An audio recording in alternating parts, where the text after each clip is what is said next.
Hi friends, welcome to ARK talks. Uttar Pradesh మాజీ ముఖ్యమంత్రి, Samajwadi party అధ్యక్షుడు అఖిలేష్ యాదవ్ ఆయన మతం మారారంటున్నారు. విశ్వ హిందూ పరిషత్, భారతీయ జనతా పార్టీ, ఆర్ఎస్ఎస్, ఇతర హిందూ సంఘాల నాయకులు నిజంగానే మారారంటే అలాంటిది ఏమి కాదు. కానీ వాళ్ళు ఖచ్చితంగా ఆయన మతం మారాడని, లేకపోతే ఆయన ఇలాంటి వ్యాఖ్యలు చేయరని అంటున్నారు. పైగా ఇక నుంచి అఖిలేష్ యాదవ్ను ఆ పేరుతో కాకుండా యాంటోనియానో లేదా అక్బర్ అను పిలవాలని అంటున్నారు. అదే ఒకవేళ మతం మారితే ఏదో అటు క్రిస్టియానిటీలోకో లేదా ఇస్లాంలోకి మారుతాడు, అయితే యాంటోనియో లేదా అక్బర్గానే అవుతాడు అనుకోవచ్చు. కానీ అలా కాకుండా అటో ఇటో ఇలా అంటే ఆయన చేసిన వ్యాఖ్యలు అలా ఉన్నాయని హిందువులు తీవ్రంగా దుయ్యబడుతున్నారు. అసలు ఇంతకీ అఖిలేష్ యాదవ్ ఏం చేశారు? ఇప్పటి వరకు ఎంతో సంయమనం పాటించే, వివాదాస్పద వ్యాఖ్యలకు దూరంగా ఉంటాడని పేరు పొందిన అఖిలేష్ యాదవ్ ఇప్పుడు ఒక్కసారిగా ఇలా హిందూ సంఘాల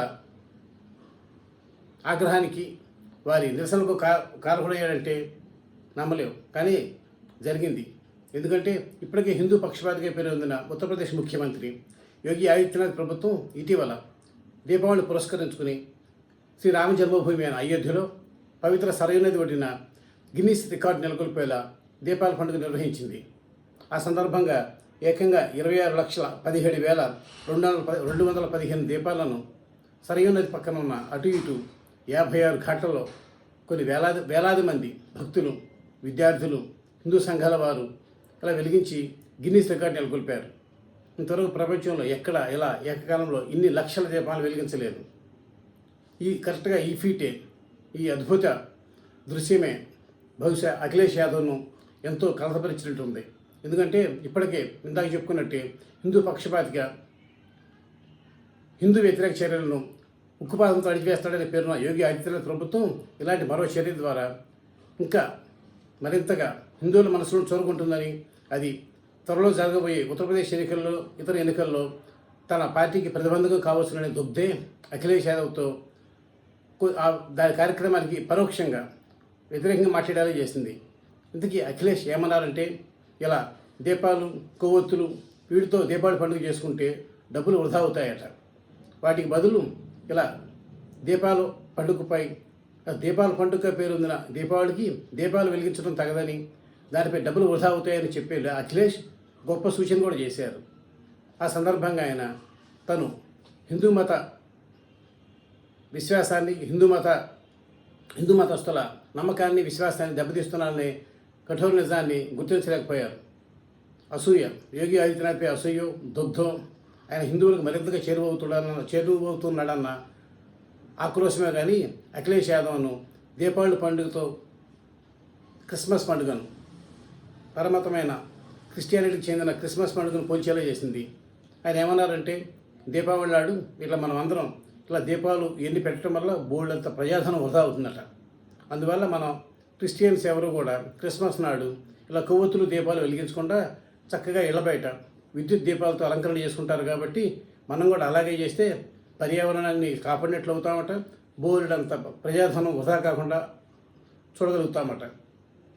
ఈ సందర్భంగా ఆయన చేసిన ఈ అనవసర ప్రస్తావన, ఆయన కావాలంటే దీపాలు అక్కర్లేదు, ఏదో చెప్పుకోవచ్చు, 1-2 పెట్టుకుని సరిపెట్టుకోండి, ఇలా అది కాకుండా పరోక్షంగా సరయూ నది ఒడ్డిన ఉత్తరప్రదేశ్ ప్రభుత్వం నిర్వహించిన కార్యక్రమాన్ని పరోక్షంగా ప్రస్తావిస్తూ ఈ నర్మగర్భ వ్యాఖ్యలు చేయడంతో ఆయనపై ఇప్పుడు హిందూ సంఘాలు దుమ్మెత్తిపోస్తున్నాయి.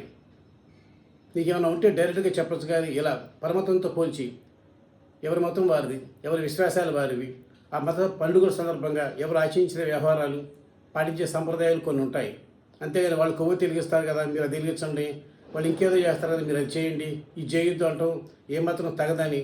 అసలు దీపావళి పండుగ అంటూనే దీపావళిను వరుసలో పెట్టుకుని పూజించే పండుగ దీపావళి పండుగ అని అర్థం. అలాంటి దీపావళి పండుగ దీపాలు వెలిగించొద్దని చెప్పడం ద్వారా అఖిలేష్ యాదవ్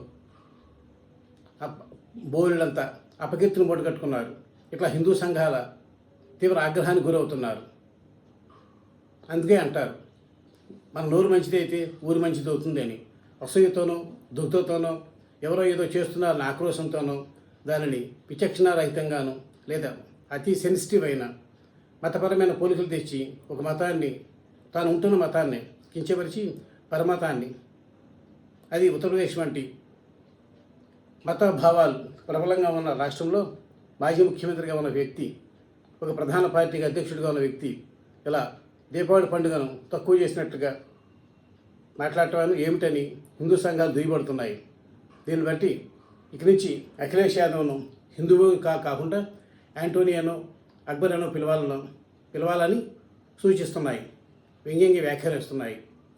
ఇప్పుడు తీరిగ్గా ఇదంతా ముగిసిన తర్వాత అఖిలేష్ యాదవ్ తను చేసిన పని లేదా తను చేసిన అన్యాపదేశంగానో ఎంతో తెలివిగా చేస్తున్నాను అనుకున్న వ్యాఖ్యల ద్వారానో తనకు వచ్చిన అకీర్తిని తలుచుకుని ఖచ్చితంగా బాధపడుతూ ఉంటారు. అయితే పెద్దలు ఇప్పుడే చెప్పారు, చేతులు కాలేక ఆవులు పట్టుకుంటే ఫలితం ఏంటని. ఇకనైనా ఇలాంటి సున్నితమైన మతపరమైన విషయాల్లో ఎవరూ కూడా ఒక మతాన్ని పైకి ప్రశంసించటమో ఆ క్రమంలో ఇంకో మతాన్ని కించపరచడమో చేస్తే ఇదిగో ఇలాంటి పరిస్థితి ఎదురవుతుంది. ఇప్పుడు అఖిలేష్ యాదవ్కి ఎదురవుతున్న హిందూ సమాజం నుండి ఆయన పడుతున్న చేత్కరింపులు, నిరసనలు, వ్యాఖ్యలు, విమర్శలు చూస్తూ ఉంటే. Thank you. నమస్తే.